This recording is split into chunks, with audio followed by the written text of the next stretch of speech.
Hey, what's going on, everyone? Welcome back to the channel and another episode of Dump and Chase, where we will be talking a ton about hockey, the NHL, and everything that's been going on, from the trades, from the roster freeze, or I guess before that, to some teams not doing as well, to the Buffalo Sabres on a 6-game winning streak, and everything in between. I have this all covered. But before we go into that, make sure you like, subscribe, ring that bell, and comment. I want to know what all of you are thinking, if you think my takes are good or bad. It's usually more towards the bad side, but let's not get too far into that. Let's get right into the video. And first, we're going to start off with the Toronto Maple Leafs, who have made headlines recently for good and bad reasons. And we're just going to start off with the record here because I think we all know about the news. The Leafs 4-4-2 in their last 10, but there was some good here. You get a win against the Florida Panthers, you win against the Carolina Hurricanes, you pick up points against Montreal, Tampa Bay, and San Jose, even though you should have won that one. But other than some of these losses, they were looking pretty decent. Yeah, you're going to have your bad games, but you pick up points, you continue to be good, and that's what you were expecting from the Toronto Maple Leafs. Yeah, you know what? You will drop some games, but for the most part, you're winning, you're picking up points, you're climbing the standings, and you're being that consistent playoff team that everyone knew and kind of was expecting, I guess, throughout this whole season.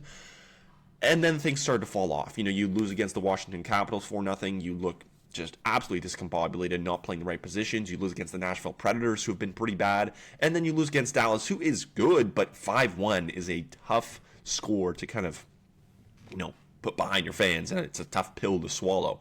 But then the next domino fell, and that is Marc Savard being fired. He was their assistant coach in charge of their special teams, and hired pretty much about just over a year ago. Yeah, they were not good. He was in charge of the league's worst power play, which I think was 13. Yeah, exactly, right there, 13.3%, and has allowed 4 shorthanded goals this season. It was not good. Things were not shaping out. And yeah, is this a small kind of piece to a bigger problem that you're getting rid of? Yeah, but the thing is, you're not just going to get rid of the top pieces right away. And when I talk about the top pieces, I mean you're not going to go and fire Brad Living. You're not going to go and fire Craig Berube right away. This is kind of like the pre-firing of everything. And I know that kind of might seem a little bit stupid, or maybe not the smartest thing to do, considering that the Toronto Maple Leafs, again, are supposed to be better than this. But yeah, I mean, when you're 15-5 or 15-5 and just nothing else in this season, it's going to kind of get to you that way. It's not going to look good. And for the Toronto Maple Leafs, as I mentioned, you look at their points percentage, 500 on the season. Nothing's really looking good. And as a whole, just you talk about where they sit in the NHL. No one was expecting them to be in this bottom 10 type of area. The Toronto Maple Leafs are supposed to be better than this, and we're seeing this throughout the whole time with just not their leading scorers, but just consistencies. Like Nylander, Tavares started off great this season. I think everyone was talking about John Tavares as one of the best contracts in the NHL at just over $4 million over the next, bunch of years of when he's going into his late 30s.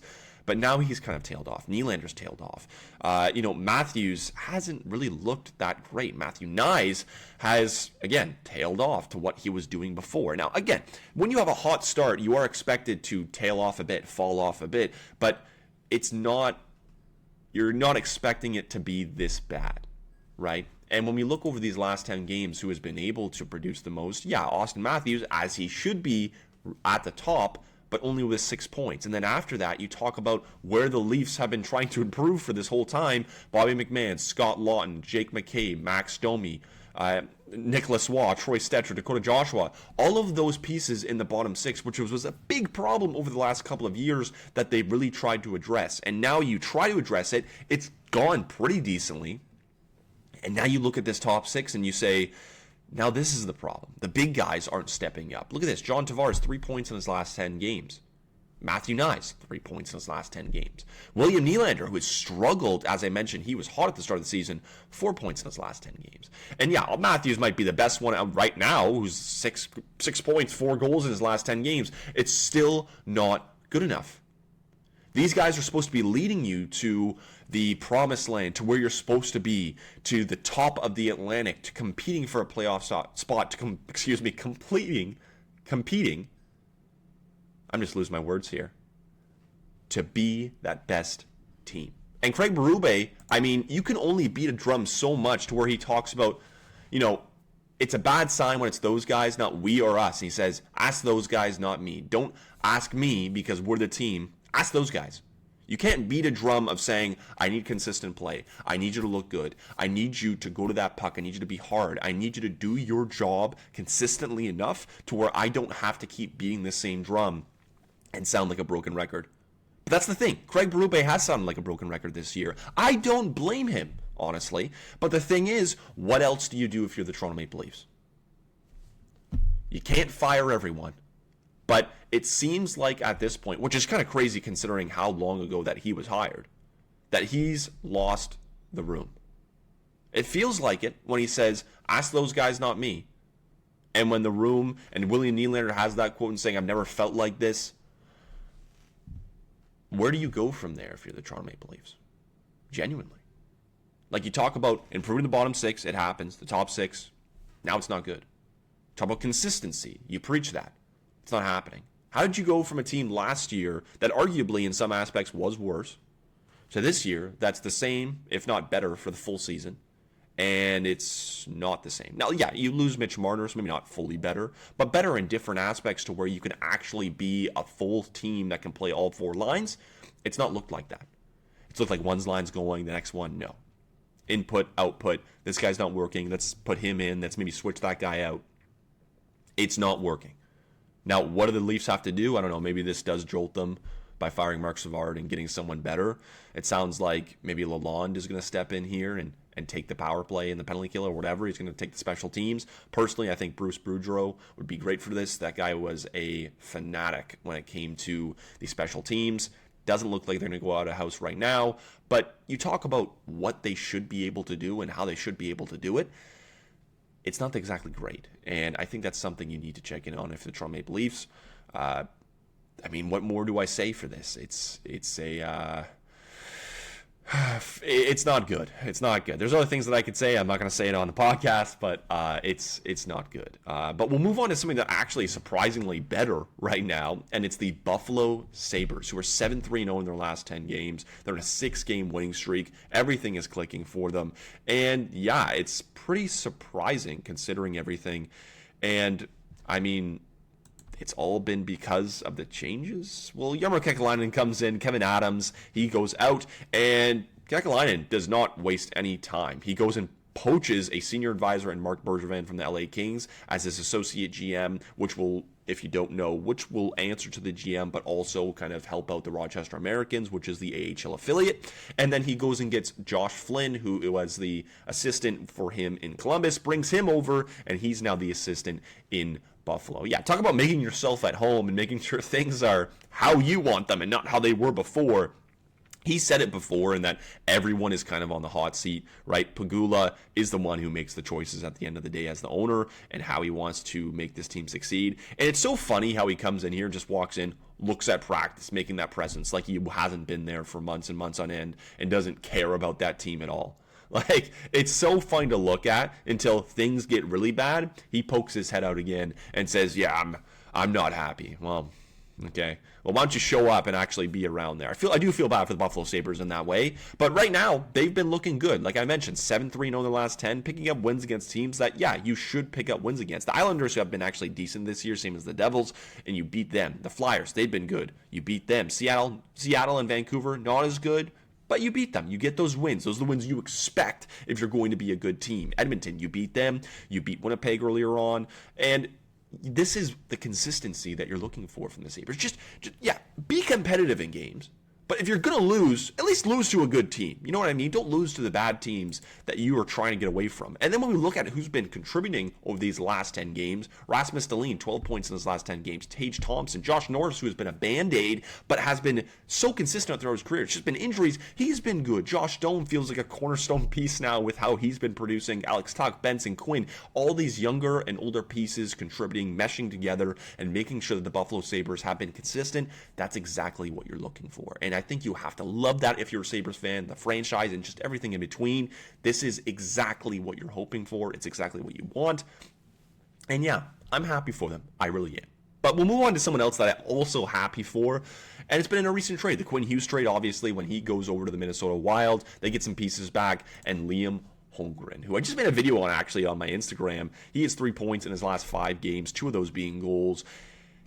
He's been a smart player, and I think you have to be happy about that if you're a Vancouver Canucks fan. Like, this is a guy who's been taking better shots, who's looked a lot smarter, and doing things pretty consistently. Now, you look at his ice time, went up a bit. Not too much, about 30 seconds, but sometimes that's always the difference. But the thing is that, yeah, the ice time is one thing, and it hasn't changed much, but I just think being in a different area for your career and having that switch, a little bit of a fresh look at 21 years old when you were struggling 18 games played, no points. Yeah, it probably feels a lot better to be in a new situation where it feels like you're wanted, it feels like you can play and not have to stress. Because let's be honest, the Minnesota Wild and the Vancouver Canucks were in 2 different spots at the time. Minnesota was still doing well without Quinn Hughes. Their goaltending duo was great. People were stepping up. They were looking good. And yeah, they were competing for a playoff spot and would be down the road even if they didn't make this trade. For the Vancouver Canucks at the time, yeah, things were falling apart. There was a lot of talk about what was going to happen with this team. Will they sign Quinn Hughes? Will he just walk? And then all of a sudden, now you're going into a situation where the things switch. Quinn Hughes sent to the Minnesota Wild. Liam Holmgren, Zeev Buium, and Marco Rossi go to a team where they can just play. They don't have to worry about these expectations. They can develop. They're going to be given ice time. They're with a team for some guys who just, I mean, it felt like they didn't even want to be there. Marco Rossi, yeah, it didn't have the greatest time in Minnesota. It doesn't really look like he was giving, or at least getting all of that ice time and all of that, feeling that people were believing in him, which I never thought he was. I never thought they were going to. And that's the same thing for Liam Holmgren, who I think has stepped in here, done a pretty good job. And yeah, 3 points in 5 games is not point per game. It's not absolutely crazy, but yeah, it's a couple of games in. He's looked pretty solid. I think that he looks a lot more comfortable, and that's something that you have to be excited about, honestly. If you're the Vancouver Canucks, you gotta like it. I like it too. So we'll see how that one kind of pans out. But going from what's looked like a great situation in a trade to one that, I guess it depends on how you see it, and it is Tristan Jarry, who is out a couple of weeks. He got hurt, and Connor Ingram is brought up. And I think this one, we'll start with Tristan Jarry and how he's looked, and then we'll move on to Connor Ingram and how he's been going. But yeah, so update on Tristan Jarry, out a couple of weeks. Not exactly great. This is a guy who, yeah, looked pretty decent. I think his numbers don't exactly give him the respect that he deserved over the couple of games that he played, the 3 ones that he played. 887, 3.08 goals against average. Some of the games he was bailed out, the Leon Draisaitl McDavid duo in that Toronto Maple Leafs game when he played his first one, he looked fine, but they carried. Other times, I think that he played pretty well. I think that he made saves when he needed to. He got them the wins when he needed to. Kind of the same thing for the most part when you were looking at that duo before. But yeah, now he's out a couple of weeks. But now we get into the situation of Connor Ingram, who, before playing his game in the NHL, had not looked good in the AHL to start this season. An 856, a 404 goals against. He was 4-5-2 in the 11 games that he played so far. Just not exactly great. And, you kind of hope for a little bit better from him and maybe something a little bit different when it comes to Connor Ingram. But at the same time, I don't think this is the worst thing in the world for the Edmonton Oilers, because Connor Ingram, throughout his whole time, he had back-to-back seasons of 907. One of those seasons in the second year, he played 50 games, and a career 902. I think you have to be a little bit excited about that, only because you know that he can play those games. You know that he can contribute and be at least consistent. But it's at the same time of, is he able to get back to his game that he was before when he was with Arizona/Utah? Can he do that, right? He had his problems. He dealt with them, and I'm so glad that he's back, because mental health is truly something you got to take care of. You got to take care of yourself. And for Connor Ingram, he did. He's back. But you just got to hope that, yeah, you took some time off. How are you going to look coming back in the NHL, the best league in the world? Right? And he did that. He got a win, 4-3 against the Vegas Golden Knights. You have to be happy about that. Put up some decent numbers, but he played how he needed to. He got the win a little bit closer than I think they were hoping, but, he did what he needed to do, and he was consistent. And I think that was the best part that you have to be. So we'll move on there, but that's the one thing I wanted to touch on is, yeah, the Edmonton Oilers, they'll be missing Tristan Jarry, but this is a great opportunity for a guy in Connor Ingram to really establish himself in the NHL again. Maybe he gets a look with Edmonton a little bit longer once Jarry comes back, and then maybe they run 3 guys, or maybe he gets a chance somewhere else, and he's able to really be back in this league. So I think that's a really exciting thing to be able to talk about and look at. But one thing that we'll move on from and finish off with these trades that happened before the roster freeze. And this one is the Blue Jackets landing Mason Marchment. Yes, a trade that I will be honest, I did not like. This was an interesting one only because you look at Mason Marchment, how he's been with Seattle, he wasn't exactly consistent. And when you go and pay a second and a fourth, which gives the Kraken an upgrade considering what they got or had to pay for him to get him from Dallas. Yeah, that's a pretty big win for the Seattle Kraken, who moved $4.5 million of roster space. They clear a roster spot, and they make things happen, which is probably the best move that they've done in a while considering how mid their lineup is. And for the Columbus Blue Jackets, it didn't really make sense for me. Yeah, you add a little bit more grit, maybe some scoring, and maybe that upside that you were hoping for, that I think Seattle was thinking that they were going to get from Dallas, but it wasn't my favorite. Now, I don't know if this is he was listening to what I was saying, but yeah, he goes, plays his games with Columbus, and now he has 3 goals in 2 games for them so far, and you kind of got to respect it. I mean, the most crazy part about this is that Damian Severson also got the primary assist for all 3 of these goals, with how crazy it is for that. Yeah, he's looked good, and I think this is what you were hoping for if you're the Seattle Kraken, a team that doesn't have a lot of really high-end talent. They've been kind of scraping by with those middle sixers, and I think they're starting to realize, hopefully, that they're not going to be able to do that. But he's almost matched his goal total from the 29 games that he played in Seattle, the 13 points that he had. He wasn't exactly productive for them. But now maybe Columbus has a guy who has a chip on his shoulder, wants to prove that what he was doing in Dallas, he's worth that contract, got traded, goes to Seattle, isn't exactly great, but now maybe he can get back to that. Because remember, in 24-25, he had 47 points in 62 games. He had over 20 goals. He was a good player, but he had to be moved because of his contract. That's just how it was. He was in a comfortable situation. Probably didn't really want to move, but they had to make that decision to make other things work on the roster. If you know what I mean, I think we all know Mikko Rantanen makes a lot of sense. But for Mason Marchment, good for him because, yeah, I still don't exactly like this trade for Columbus, trading for another middle 6 guy when you kind of need more of a big boost to your top 6. But he's looked good so far. He's 3 goals in 2 games, and maybe he can be that kind of weird enforcer type that you're looking for on your team that maybe they're missing right now, or maybe that's some of their identity that they want to add on to. I guess we'll have to see how that one kind of pans out. But yeah, that's, I think, what you're looking for if you're the Columbus Blue Jackets and Mason Marchment. Maybe he can get back to that and be a consistent guy. But yeah, even if you look at the Seattle Kraken, they clear roster space. A guy in Berkeley Catton who wasn't since the World Juniors hopefully will get more time now, and hopefully is going to be able to contribute. I don't know how consistent that's going to be, but for him, right there, it clears a roster spot, clears cap space. Maybe they can do something a little bit more down the road at the trade deadline to take on some cap, considering how they are right now. But we'll get into the final trade, which is Phillip Danault making his return back to the Montreal Canadiens. Yes, the Pizza Man is back. And I'll be honest, I don't mind this for each side.